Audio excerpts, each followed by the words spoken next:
Alright, so now that it's official that we have the S4, I think it's time to do a proper walk around. If you haven't seen it already, I picked up this Audi S4 this past weekend, made the video Saturday, uploaded it Sunday. It'll be linked up here. Make sure to go check that out. Anyway, here's a little walk around my totally stock B8.5 S4. So the car itself is ice silver metallic. Now a lot of people were commenting on the last video saying, oh man, another gray Audi.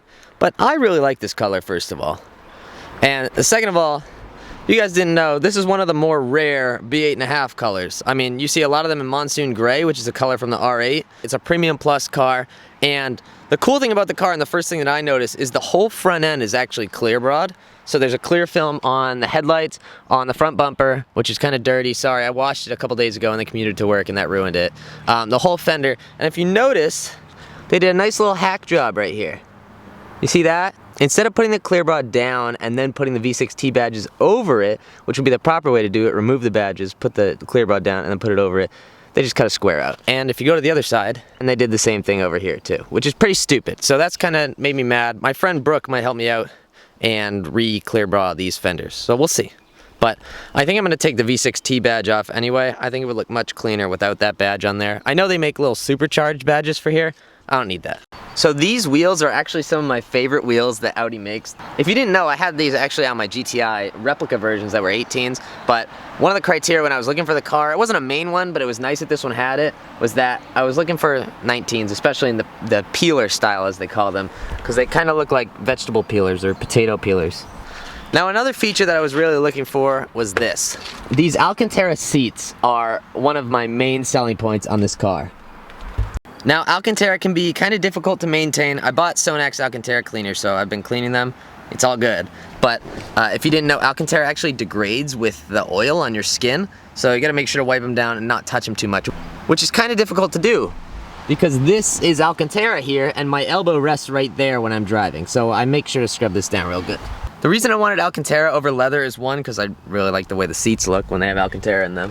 I think this looks awesome. And two, Alcantara stretches less than leather, at least in my opinion. Leather would have been much more worn and you would have to tighten it.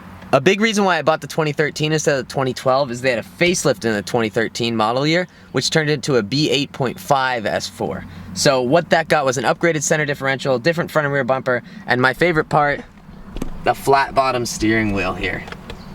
I love this steering wheel. It's so aggressive. It's so much nicer than the ones in the B8s. Sorry, B8 guys.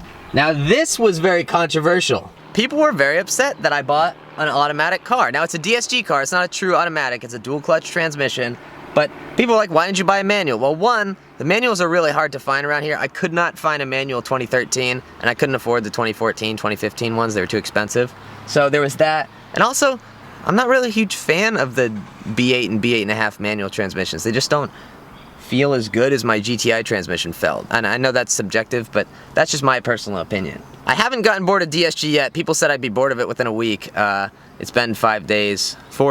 I'm not bored of it yet. It's actually really nice because I have a 35-mile commute to work, so I just throw it in drive and go, and if I want to get past somebody or whatever, grab a downshift paddle and go. The car has 55,000 miles on it, so that was kind of a worry that the DSG wouldn't be as smooth, but when I test drove it, I could tell that it's clearly had its fluids changed, and it'll get the fluids changed again at 75,000 miles.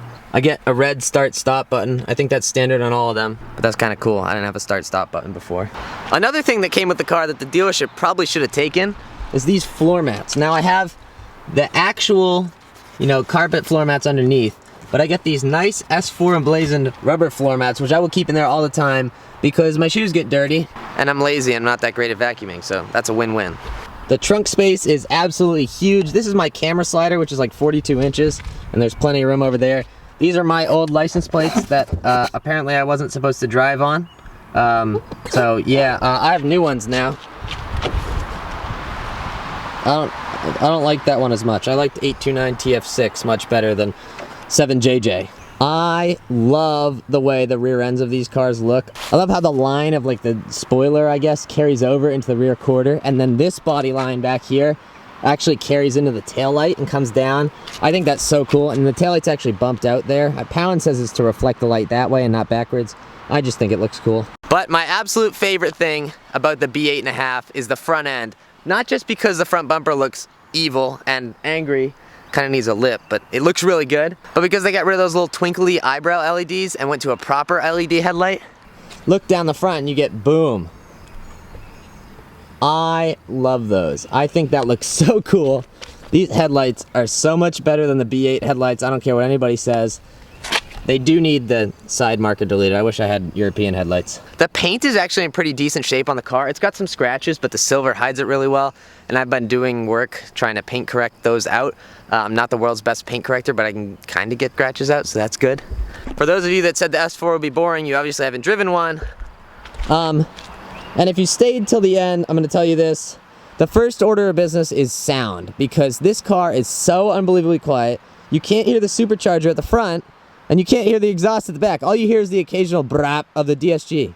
So, I'll leave you guys with some sound clips. Thank you for watching. Go out there and spread some positivity, and I will catch you guys in the next video.